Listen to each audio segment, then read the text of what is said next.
नमस्कार. आपणा सर्वांना तसं नाशिककरांना माहिती आहे की ही व्याख्यानमाला का सुरू झाली, पण व्याख्यानमालेच्या औचित्याचा भाग म्हणून मी पुन्हा एकदा त्याच्याविषयी प्रास्ताविक करतो. 20 ऑगस्ट 2013 साली डॉक्टर नरेंद्र दाभोलकरांची सकाळी मॉर्निंग वॉक करत असताना निर्घृण हत्या झाली आणि एकूणच महाराष्ट्राच्या वैचारिक परंपरेला मोठा धक्का दिला गेला. आणि ही हत्या महाराष्ट्राच्या एकूणच सामाजिक आणि वैचारिक विकासाचा एक मैलाचा दगड ठरेल अशी ती हत्या होती. सामान्य माणसाला हेलावून टाकणारी होती, कारण डॉक्टर नरेंद्र दाभोलकर हे सामान्य माणसाच्या त्याच्या आयुष्यातली जी पिळवणूक आहे, धर्माच्या नावावर, राजकारणाच्या नावावर केली जाणारी, अंधश्रद्धेच्या नावावर केली जाणारी, याविषयी ते प्रबोधन करून लढत होते. त्यांनी एक वेगळा विचारांचा, विवेकी विचारांचा एक वस्तुपाठ सर्व महाराष्ट्राला त्यांच्या एकूण कारकिर्दीत दिला होता. आणि त्यांची हत्या करून तो थांबवण्यात आला असं या हत्या करणाऱ्यांना वाटलं असेल. आणि त्या सगळ्या हत्येचा आमच्या नाशिककरांवर, जे दाभोलकरांशी संबंधित होते, त्या सगळ्यांवर मोठा परिणाम झाला. आम्ही सगळेजण त्या दिवशी जमलो होतो इथे 20 ऑगस्टला 2013 साली. आणि ह्या हत्येचं काय करायचं ही सुन्न करणारी घटना होती की त्यांच्यासारख्या माणसाची त्या वयामध्ये हत्या होऊ शकते. तर या हत्येचा जाब तर विचारला पाहिजे. साधारण अशी एक संतापाची भावना पण होती. पण हा सगळा संताप नेमका कसा व्यक्त करायचा, तर दाभोलकरांचे सगळे फॉलोअर असल्यामुळे त्यांनी सगळ्यांनी मिळून असं ठरवलं की आपण तो विवेकाचा आणि विचारांचा जो वारसा आहे तो त्याच पद्धतीने पुढे नेऊया. दाभोलकर जे काम करत होते त्याचा एक छोटासा भाग म्हणून या नाशिक शहरामध्ये आपण दर महिन्याच्या 20 तारखेला भेटलं पाहिजे. आणि माणसाच्या किंवा आमच्या सहकाऱ्यांच्या सगळ्या संघटना ज्या आहेत, व्यक्ती आल्या, संघटना आल्या, त्याच्यामध्ये ह्या सगळ्यांनी असं ठरवलं की आपण आपल्या जे प्राधान्याचे विषय, जे जनतेचे सामान्य विषय आहे, त्याच्यावर अभ्यासू आणि विवेकपूर्ण मांडणी करणारं एक व्याख्यान आपण घ्यायला पाहिजे. आणि त्या व्याख्यानाची मग एक मालिकाच सुरू झाली. आणि त्याविषयी विचारमंथन झाल्यानंतर 20 जानेवारी 2014 साली पहिलं व्याख्यान दाभोलकरांचे सहकारी अविनाश पाटील यांना बोलवून आम्ही घेतलं आणि ती सुरू केली. आणि आम्ही एक असं ठरवलं की या सगळ्या व्याख्यानांचं आयोजन करण्यासाठी आमच्या सगळ्या संस्थांनी जबाबदारी घेण्याचं ठरवलं. एक 15, 20, 25 संस्था आहेत की त्या दर महिन्याचं मासिक संयोजकत्व घेतात, वक्त्याची जबाबदारी घेतात, त्याला आणण्या नेण्याची, आणि विषय काय असला पाहिजे त्यावर विचार करून आम्ही ठरवतो. हे सगळं दाभोलकरांच्या व्यक्तिमत्वाला आणि त्यांच्या कार्याला साजेसं राहील अशा पद्धतीने एकदम साधेपणाने पण विचारांना पुढे आणणारी गोष्ट किंवा ते व्यासपीठ किंवा ते मंच असायला पाहिजे, तो अभ्यासू मंच. आणि त्या हत्येचा जाब पण विचारला गेला पाहिजे. अलीकडे त्यांच्या हत्येच्या संदर्भात न्यायालयाचा काही निकाल पण आला. पण आम्ही सर्वांनी पुन्हा असं ठरवलं की हा निकाल जो आहे हा त्या दाभोलकरांच्या हत्येचा निकाल नाही आहे, हा न्यायालयीन प्रक्रियेचा निकाल आहे. त्या विचारांना किंवा त्यांची हत्या करणाऱ्यांना, त्यांच्या सूत्रधारांना काही अजून त्याबाबत शिक्षा झालेली नाही. म्हणून हा विवेकी वारसा असाच आम्ही पुढे चालू ठेवणार. आणि आजचं आपण 135वं व्याख्यान, म्हणजे गेली 135 महिने आम्ही या व्यासपीठावर जमतो आहोत. आणि दाभोलकरांचे आणि आपल्या सर्वांचेच प्राधान्याचे विषय हे जनतेपर्यंत घेऊन जाण्यासाठी हा मंच आपण वापरतो आहे. याच्यामध्ये साधारणतः आम्ही भूमिका अशी ठेवली की 1 तास वक्ता बोलेल त्या विषयावर आणि अर्धा तास जनतेचे प्रश्नोत्तरं होतील, जेणेकरून ते टू वे राहील बुवा असं.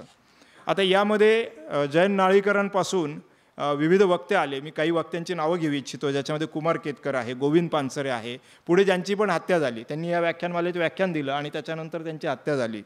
तुषार गांधी, अशोक वानखेडे, निखिल वागळे, पोपटराव पवार, दत्तप्रसाद दाभोलकर, तिस्ता सेटलवाड, राजू परुळेकर, विशंभर चौधरी, तारा भवळकर, संजीव चांदोरकर, राजन खान, मोहन हिराबाई हिरालाल, ज्यांचं आत्ता नुकतंच निधन झालं, डॉक्टर शंतनू अभ्यंकर, योगेंद्र यादव, अलका दुपकर, जयदेव डोळे, शाहू पाटोळे, श्यामसुंदर सोन्नर, ज्ञानेश्वर बनगड, 27 वर्षाचा कीर्तनकार आहे, ते आत्ता मागच्या महिन्यात येऊन गेले. काही वैज्ञानिक येऊन गेले, सुधीर फाकटकर, जे GMRTमध्ये सायंटिस्ट म्हणून काम करतात. अशा सगळ्यांची व्याख्यानं आपण आयोजित केली आणि या व्याख्यानांमध्ये आयोजित करण्यामध्ये आमच्या या सगळ्या संघटनांनी पुढाकार घेतला. आणि आज त्याच कडीचा एक भाग म्हणून एकूणच देशातली परिस्थिती पाहता आम्ही तुम्हाला आज इन्व्हाइट केलेलं आहे. आणि विषय आहे आपला लोकशाहीची जगातील सद्यस्थिती. तर मला असं वाटतं की आपण सर्वजण या व्याख्यानासाठी आज आपल्यामध्ये महेश झगडे सर उपस्थित आहेत, त्यांचं सगळ्यांनी टाळ्या वाजवून स्वागत करावं असं मला वाटतं. मित्रांनो, आपल्या आजूबाजूला परिस्थिती आहे, सगळेजण आपण अपडेट आहोत की आपल्याकडे मंत्र्यांची विधानं रोजची रोज आपण पाहतोय, त्यानंतर जनसुरक्षेसारखा कायदा आपल्याकडे आणला जातो आहे. आजच निर्णय झाला आहे की राज्यातील सर्व शाळांना CBSEचा अभ्यासक्रम लागू करणार. 20 लाख EVM गायब आहेत. या सगळ्यांवर आपण बोलायचं नाही का, असा प्रश्न पडलेला आहे. कुंभमेळ्यासारख्या इव्हेंटमध्ये 1000 ते 1500 लोक आजही गायब आहेत. त्यांचे नातेवाईक त्यांना शोधताय, पण सरकारच्या वतीने कुठले उत्तर दिलं जात नाही आहे. तर आणि औरंगजेबाच्या थडग्यापर्यंत आपला विषय येऊन पोहोचलेला आहे. खरं तर लोकशाही हा मला वाटतं जगातल्या प्रत्येक माणसाचा मूलभूत हक्क आहे आणि ह्या हक्काविषयी आपण बोलायला नाही पाहिजे का. तर म्हणून मला असं वाटतं की आज राजकारण हे मनोरंजनाचा विषय झालेला आहे. हे खरंच झालं आहे का? राजकारण एक मनोरंजन झालं आहे का? परवाच आपले पंतप्रधान एका पॉडकास्टमध्ये म्हणाले की टीका हा लोकशाहीचा आत्मा आहे. तर मला असं वाटतं की या व्याख्यानमालेच्याद्वारे आम्ही आपल्या सर्वांच्या ह्या संपूर्ण ज्या काही राजकारण आणि समाजकारणाचं एक आत्मटीका करणारा हा जो मंच आहे हा आम्ही सुरू ठेवणार आहोत. आणि या आजच्या या 135व्या पुष्पाला महेश झगडे सर आलेत. मी स्वागत करतो आणि माझं लांबलेलं प्रास्ताविक थांबवतो. धन्यवाद. आजच्या या पुष्पाची आयोजक संस्था आहे मूलभूत हक्क आंदोलन. घटनेमध्ये, भारतीय घटनेमध्ये मूलभूत हक्क आणि कर्तव्य या दोघांची सांगड आहे. दोन्ही महत्त्वाचे आहेत. कॉन्स्टिट्युशनलिझम या पुस्तकाचं एक प्रत मूलभूत हक्क आंदोलनाच्या वतीने मी झगडे सरांना देण्याची विनंती जाधव सरांना करतो.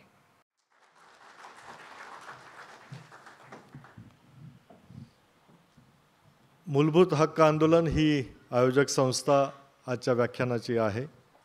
या संघटनेचा, संस्थेचा थोडक्यात ओळख करून देण्यासाठी मी श्री मुकुंद दीक्षित यांना आमंत्रित करतो. नमस्कार. एकूण लोकशाहीचा आत्मा म्हटलं तर मूलभूत हक्क जे आहे, फंडामेंटल राईट्स, हा आहे.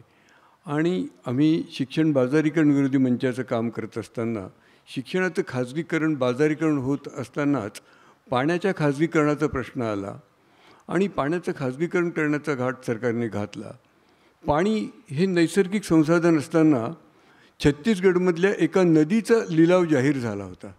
नदीचा लिलाव आणि कोणी एक उद्योगपती घेणार हे ऐकून अत्यंत अस्वस्थ झालं आणि शिक्षण बाजारीकरण विरोधी मंच ह्या महत्त्वाच्या हक्कासाठी लढायला तयार झालं.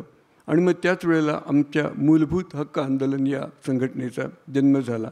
आम्ही मूलभूत हक्क संघटना 2013-14 साली स्थापन केली. आणि पाण्यावरती हा प्रश्न की एखादं धरण आहे, गंगापूरसारखं धरण, कोणीतरी टाटा बिर्ला अदानी येऊन मागणार की तुम्हाला किती ह्या धरणातर्फे नगरपालिकेला किती उत्पन्न होतं आहे, 5 कोटी रुपये.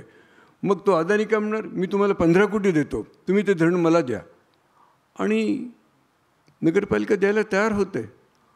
अशा प्रकारच्या घटना देशामध्ये घडायला लागल्यामुळे आम्ही ताबडतोब पाणी या विषयावरती वर्कशॉप घेतला. आणि पाण्यावरचे आपले हक्क काय, पाण्यासाठी आपण कशा पद्धतीने लढलं पाहिजे, कसं संघटित झालं पाहिजे. आणि त्यावेळेला मात्र देशभरामध्ये यावरती खूप आंदोलन झालं. मूलभूत हक्क आंदोलन पण त्याचा एक भाग होता. त्याचप्रमाणे स्मार्ट सिटी ज्या वेळेला कार्यक्रम जाहीर झाला आणि त्या स्मार्ट सिटीमधल्या उणीवा, त्यामधल्या गोष्टी यासाठी मग आम्ही परदेशी विद्यापीठाबरोबर शिल्पा डहाके म्हणून त्यांच्या प्रतिनिधी होत्या, त्यावेळचे कमिशनर प्रवीण गेडाम होते, आणि त्यांच्याबरोबर आम्ही एक वर्कशॉप आयोजित केला आणि त्या संदर्भात पण मोठ्या प्रमाणात जागृती केली. त्याचप्रमाणे सार्वजनिक वाहतुकीचा अभ्यास मूलभूत हक्क आंदोलनात केला गेला. आणि यावर्षी शहरातल्या समस्या आणि मूलभूत हक्क यांना जोडून या वर्षभर आम्ही कार्यक्रम करणार आहोत. जर कोणाला ह्या कार्यक्रमात रुची असली, रस असला तर त्यांनी मूलभूत हक्क आंदोलनाला जोडलं जावं असं मी आवाहन करतो. आणि आजच्या कार्यक्रमाचं आयोजकत्व करण्याचं भाग्य आम्हाला मिळालं, याबद्दल मी सगळ्यांचे आभार मानतो आणि माझं छोटासा परिचय थांबवतो. धन्यवाद. आजचे वक्ते आपल्या सर्वांना परिचित आहेत. इथला त्यांचा जिल्हाधिकारी म्हणून कार्यकाळ आणि तोही सिंहस्थाच्या वेळेचा कार्यकाळ हा संस्मरणीय होता आणि तो पूर्णच कारकीर्द त्यांची जी होती नाशिकचे जिल्हाधिकारी म्हणून एक वेगळा ठसा असा त्यांच्या कामाचा होता. त्यामुळे आपल्यातल्या बरेच जणांना त्यांच्याशी परिचय आहे. त्यांचे एक बॅचमेट क्लासमेट श्रीकांत नावरेकर, आपण त्यांना नाशिकमध्ये त्यांचं सर्वोदयाचं मोठं काम आहे. त्यांनी आजचे वक्ते महेश झगडे यांचा परिचय आपल्या सर्वांना करून द्यावा अशी मी विनंती करतो. नमस्कार. आत्ताच मिलिंदजींनी म्हटलं की महेश झगडे आपल्याला माहीत आहेत. खरं म्हटलं तर सगळ्या महाराष्ट्राला ते परिचित आहेत. काय म्हणून परिचित आहेत तर आपल्या राज्यामध्ये जे कोणी प्रशासकीय कारकिर्दीमधले आयकॉन म्हणून आहेत त्याच्यामध्ये ह्यांचं स्थान वरचं आहे. अशा अर्थाने ते सगळ्यांना माहीत आहेत. परिचयाची जेव्हा वेळ आली होती तेव्हा आत्ताच येता येता महेशजी मला म्हणाले की अगदी थोडक्यात. मी म्हटलं हो अगदीच थोडक्यात. तेव्हा एका वाक्यात परिचय त्यांचा असा की ते निवृत्त प्रधान सचिव महाराष्ट्र शासन आहेत. ही एका लाईनमधली परिचय. पण एवढ्यावर मला थांबून चालणार नाही. त्याचं कारण असं की आपण जे वक्ते इथे विचारपूर्वक बोलवतो त्यांचं काय कॉन्ट्रिब्युशन आहे, त्यांचं काय वैशिष्ट्य आहे हे सगळ्यांपर्यंत जाणं आवश्यक आहे असं मला वाटतं आणि मी थोडक्यातच परिचय करून देणार आहे.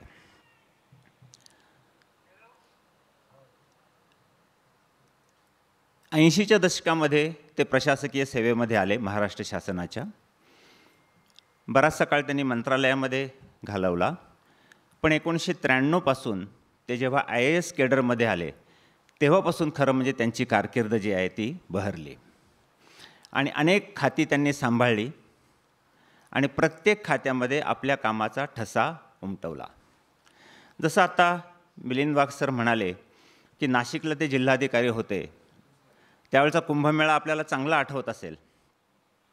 आता वरवर पाहता कुंभमेळा आणि त्याचं आयोजन एवढं आपल्याला दिसतं, पण झगडे सरांची एक खासियत अशी आहे की जो विषय ते हातात घेतील त्याचा अत्यंत सखोल अभ्यास करून आणि त्याच्यावर अत्यंत अचूक नियोजन करून काम करायचं. तर हा जो कुंभमेळा होता त्यांनी 6 सिग्मा ह्या कन्सेप्टवर त्याचं आयोजन केलं. 6 सिग्मा ही खरं म्हणतं इंडस्ट्रीमधली कन्सेप्ट आहे, पण ते ती इथे लागू करून ते आयोजन केलं आणि त्याची वाखाणणी राष्ट्रीय आणि आंतरराष्ट्रीय स्तरावर सुद्धा झाली. आणि सर्वात महत्त्वाचं म्हणजे साधूंनी त्याची वाखाणणी केली. हे सर्वात महत्त्वाचं आहे कारण त्यांचं समाधान त्यावेळी फार महत्त्वाचं असतं. त्याच्यानंतर आणखीन त्यांच्या 2 कारकिर्दी गाजलेल्या त्या अशा, ते अन्न आणि औषध प्रशासनाचे आयुक्त होते. आता अन्न आणि औषध प्रशासन हा काय विभाग आहे हा आपल्या सगळ्यांना माहिती आहे. तिथे काय चालतं काय चालत नाही हेही आपल्याला सगळ्यांना माहिती आहे. पण ज्यावेळी झगडे सरांनी हा पदभार घेतला त्याच्यानंतर त्या विभागाला अक्षरशः ढवळून काढलं आणि नुसतं असं नाही तर त्याला अत्यंत चांगल्या दिशेने नेण्याचा त्यांनी जो प्रयत्न केला तो अत्यंत वाखाणण्यासारखा आहे. मी फक्त 2-3 गोष्टी त्याच्यातल्या सांगणार आहे. अगदी साधी गोष्ट अशी की कायदा असं म्हणतो आणि त्यांनी कायद्याच्या बाहेर काहीच केलेलं नाही. जो कायदा सांगतो तेच अंमलात कसं आणायचं हे त्यांनी केलं आहे. तर प्रत्येक केमिस्टच्या दुकानामध्ये ग्रॅज्युएट फार्मासिस्ट किंवा टेक्निशियल फार्मासिस्ट असावा हा आग्रह त्यांनी धरला. त्याच्यानंतर प्रत्येक औषधाला प्रिस्क्रिप्शन पाहिजे हा आग्रह धरला आणि बिल दिलं पाहिजे हा आग्रह धरला. वरकरणी ह्या अत्यंत साध्या गोष्टी वाटतात, पण त्याचा परिणाम काय झाला तुम्हाला आठवत असेल की त्यांच्या विरोधात आंदोलनं झाली. पण त्या विभागाला जी शिस्त लागली ती फार महत्त्वाची आहे. ह्याच कालावधीमध्ये जॉन्सन अँड जॉन्सन ह्या मल्टीनॅशनल कंपनीला त्यांनी दिलेला तडाखा हा अत्यंत महत्त्वाचा आहे. आपल्याकडे मल्टीनॅशनल कंपनी म्हटली की त्यांना फक्त पायघड्या घालणे आणि ते म्हणतील तसं करणे हा प्रघात होता. परंतु ज्यावेळी सरांच्या लक्षात आलं की जॉन्सन अँड जॉन्सन त्यांचे जे लहान मुलांचे प्रॉडक्ट्स आहेत बालकांचे त्याच्या टाल्कम पावडरमध्ये ॲस्बेस्टॉसचं प्रमाण आहे हे जेव्हा लक्षात आलं त्यांनी ताबडतोब त्यांच्यावर ॲक्शन घेतली आणि तो प्लॅन्ट बंद करायला लावला आणि मोठा दंड त्यांना ठोठावला. पण तुम्हाला आश्चर्य वाटेल की वरिष्ठांनी त्यांना काय म्हटलं, बघा पायघड्यांची काय पद्धत असते की अहो एवढी मोठी मल्टीनॅशनल कंपनी चुका कशी करेल, असं काही नसतं हे त्यांनी तिथे दाखवून दिलं. आणि ह्याच मल्टीनॅशनल कंपनीचे हिप इम्प्लांट्स जे होते की ज्याच्यामुळे अनेक पेशंट्सना अत्यंत मोठा त्रास सहन करावा लागला, त्याच्याबद्दलही कोणी वाच्यता केली नव्हती, तीही ह्यांनी करायला लावली. आणि एवढंच नाही तर सगळ्या अशा पेशंट्सना कॉम्पेन्सेशन त्यांना द्यायला लावलं. ही पण एक त्यांची मोठी अचिव्हमेंट. पुढे ते परिवहन आयुक्त झाले. आता RTO हा विभागसुद्धा आपल्याला चांगलाच माहिती आहे. ज्यावेळी त्यांची नियुक्ती झाली ना, तेव्हा मी म्हटलं होतं की हे काय फार इथे टिकणार नाहीत. कारण त्यांनी सर्वात पहिल्यांदा काय केलं तर एजंट राज संपवलं नाही, थांबवलं. दुसरं, ऑनलाईन प्रक्रिया केल्या की नागरिकांना चक्रा मारायला लागू नये, घरच्या घरी कामं व्हावीत.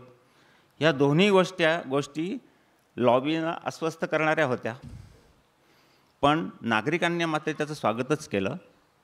दुर्दैवाने केवळ 8 महिन्यात सरांची तिथून बदली झाली. कारणं इथे चर्चा करायची गरजच नाही. आता अशा अनेक गोष्टी त्यांनी केल्या. सगळी जंत्री मी काही इथे वाचणार नाही. उदाहरणार्थ पुणे महापालिकेचे आयुक्त असताना कधीही घडलं नाही महापालिकेच्या इतिहासात ही गोष्ट त्यांनी केली की दर सोमवारी 3 ते 5 महापालिकेचे सगळे रेकॉर्ड्स कोणाही नागरिकाला पाहता येतील, इतकी ट्रान्सपरन्सी त्यांनी कारभारामध्ये आणली होती. अशासारख्या अनेक गोष्टी त्यांनी तिथे केल्या. नाशिकला जेव्हा जिल्हाधिकारी होते, कुंभमेळ्यात आपल्याला आठवतो, पण आणखीन 2 गोष्टी मला इथे सांगाव्याच्याच वाटतात. एक म्हणजे पूर नियंत्रण. आपल्याला चांगलं माहिती आहे की आपल्याकडे दरवर्षी पावसाळा सुरू झाला की तो वाढत जातो. मग एके दिवशी बातमी येते की गंगापूर धरणाचे दरवाजे आता उघडलेत आणि मोठा पूर येणार आहे, लोकांनी हला वगैरे वगैरे, आणि ते पाणीही प्रचंड वाया जातं. पण त्यांनी अत्यंत साधी अशी एक सूचना केली आणि ती अंमलात आणली की जसा जसा पाऊस वाढत राहील त्या प्रमाणात धरणाचे दरवाजे थोडे उघडतच राहायचे की ज्याच्यामुळे एकदम पाण्याचा लोंढा येणार नाही आणि पूर नियंत्रण अत्यंत ऑटोमॅटिक पद्धतीने होईल. ही अतिशय साधी पण अत्यंत महत्त्वाची गोष्ट त्यांनी केली. आणि त्याच कालावधीमध्ये वॉटर कन्झर्वेशनचं त्यांनी इतकं मोठं काम केलं की जेवढं सिंचन सध्या होतं त्याच्यापेक्षा 17,000 हेक्टर सिंचन कुठलाही एक नवा पैसा न खर्च करता स्थानिक लोकांच्या सहकार्याने हे घडवून आणले. ह्या 2 गोष्टी मला असं वाटतं कदाचित आपल्याला माहीत नसतील, म्हणून मी त्या शेअर केल्या. असं करत 2018 साली सर रिटायर झाले. रिटायर झाल्यानंतर अशा लोकांना अनेक संधी असतात, पण त्यांनी अशा कुठल्याही विचारही केला नाही. आज ते काम जे करत आहेत ते लोकप्रबोधनाचं आणि मोटिवेशनचं काम करत आहेत. आणि म्हणूनच तर आज त्यांना आपण इथे पाचारण केलेलं आहे. त्यांनी असं सांगूनच ठेवलेलं की मला कुठेही कोणीही केव्हाही बोलवा कुठल्याही विषयावर. आता कुठल्याही विषयावर याचा अर्थ असा, त्यांचं खास टार्गेट आहे युवकांना योग्य दिशा मिळावी, मोटिवेशन मिळावं. नुसतं मोटिवेशन नाहीच तर इनोव्हेटिव्ह त्यांच्या ज्या काही कल्पना असतील त्यांना पुढे बढावा मिळावा, ह्या दृष्टीने ते सतत कार्यरत असतात. म्हणजे आजही ते सकाळी KK वाघमध्ये, संध्याकाळी इथे, उद्या पुन्हा त्यांना पुण्याला लेक्चरसाठी जायचं आहे, अशी सतत ते कार्यरत आहेत. हे अत्यंत वैशिष्ट्यपूर्ण त्यांचं आहे. निवृत्तीनंतरसुद्धा ते कार्यरत आहेत आणि अशा पद्धतीने कार्यरत आहेत. तेव्हा त्यांच्या क्वालिटीज सांगाव्यात तितक्या थोड्याच आहेत, पण तरी 3 वैशिष्ट्य मी त्यांची नक्कीच सांगू इच्छितो. त्यांनी हे सगळं जे काही केलं आहे त्यांच्या कारकिर्दीमध्ये, सर्वात महत्त्वाचं गोष्ट म्हणजे प्रत्येक गोष्टीचा सखोल अभ्यास. म्हणजे FDAचे ते मी कमिशनर असतानासुद्धा गुटखाबंदी हे त्यांचं फार मोठं कॉन्ट्रिब्युशन आहे. आणि महाराष्ट्रातली गुटखाबंदी देशभर गाजली होती. आपल्याला माहिती आहे की हायकोर्टाने, सुप्रीम कोर्टात केसेस झाल्या होत्या, पण त्यांचा अभ्यास इतका अचूक आणि डेटा एवढा होता की ते कुठलीच याचिका तिथे ठरू शकली नाही, ग्राह्य धरू शकली नाही आणि गुटखाबंदी लागू झाली. तेव्हा प्रत्येक समस्येच्या आणि विषयाच्या मुळाशी जाणं, सखोल अभ्यास करणं नंबर 1. नंबर 2, त्याला धरून अचूक नियोजन करणं आणि आपला जो अधिकार आहे या अधिकाराचा वापर करून कठोर अंमलबजावणी करणं, हे 3 त्यांच्या कामाची वैशिष्ट्य मला वाटतात. आणि खरं म्हणजे प्रत्येक प्रशासकीय अधिकारी हे करू शकतो.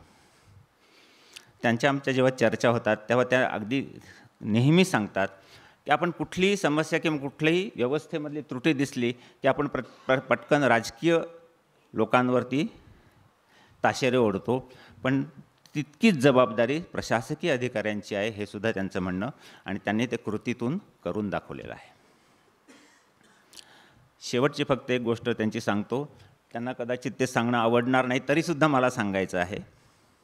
सामाजिक बांधिलकी आपण म्हणतो, पण त्याच्याप्रमाणे वागणं हे सुद्धा किती महत्त्वाचं असतं. त्यांच्या कन्येचा मागच्या वर्षी विवाह झाला, पण त्या विवाहाला सगळ्या समारंभांना पूर्ण फाटा देऊन तो संपूर्ण निधी म्हणूया आपण, त्यांनी CM फंडला म्हणजे मुख्यमंत्री निधीमध्ये दिलेला आहे. अर्थात हा त्यांचा एकट्याचा निर्णय नव्हता, दोन्ही परिवारांचा निर्णय होता हे तर नक्कीच, पण हे सुद्धा त्यांचं वाखाणण्यासारखं आहे. आणि जसं मिलिंद सरांनी सुरुवातीला सांगितलं की माझा आणि त्यांचा क्लासमेट म्हणून सहवास आहे. 6 वर्ष आम्ही एकत्र होतो. ग्रॅज्युएशन आणि पोस्ट ग्रॅज्युएशन आम्ही एकत्र केलेलं आहे. तर बाळाचे पाय पाळण्यात तेव्हाच आम्हाला दिसत होतं की हा माणूस पुढे जाऊन चांगलं काहीतरी करेल. आणि मला असं वाटतं ही पहिलीच वेळ आहे की मी जिथे अहो झगडे सर त्यांना म्हणतो आहे, म्हणजे मला कुठेतरी भीती वाटत होती की अरे म्हणून जाईल का काय, तेव्हा हाही मला नक्कीच आनंद आहे की अशा एक क्लासमेट माझा इथे आलेला आहे आणि आपल्यासाठी एका चांगल्या विषयावर त्यांचं प्रबोधन होणार आहे. धन्यवाद.